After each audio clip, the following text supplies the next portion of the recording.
পদত্যাগ চলতে থাকলে বিএনপিকে খুঁজে পাওয়া যাবে না। আওয়ামী লীগের উপদেষ্টা পরিষদ সদস্য ও সাবেক বাণিজ্য মন্ত্রী তোফায়েল আহমেদ বলেছেন, বিএনপি থেকে যে হারে পদত্যাগ শুরু হয়েছে, এ অবস্থা চলতে থাকলে তাদের একদিন বাটি চালান দিয়েও খুঁজে পাওয়া যাবে না।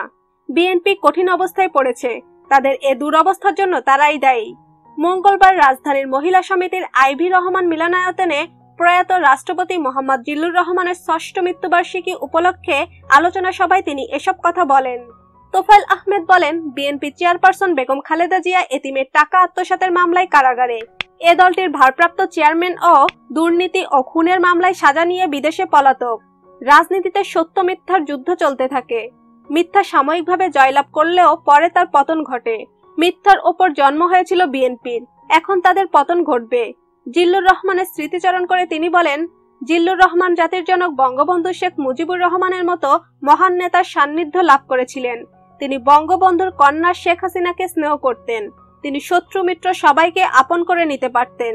সজ্জন ব্যক্তি ছিলেন, মানুষকে ভালোবাসার দৃষ্টান্ত দেখিয়ে গেছেন। জিল্লুর রহমান মৃত্যুবার্ষিকী পালন কমিটির সভাপতি এম.এ. করিমের সভাপতিত্বে আলোচনা সভায় আরো উপস্থিত ছিলেন আওয়ামী লীগের উপদেষ্টা মণ্ডলীর সদস্য লায়ন কাজী আকরাম উদ্দিন, সভাপতি মণ্ডলীর সদস্য মতিয়া চৌধুরী, অ্যাডভোকেট সাহারা খাতুন, সাংগঠনিক সম্পাদক এনামুল হক শামীম প্রমুখ। ভিউয়ার্স, এতক্ষণ আমাদের সাথে থাকার জন্য ধন্যবাদ।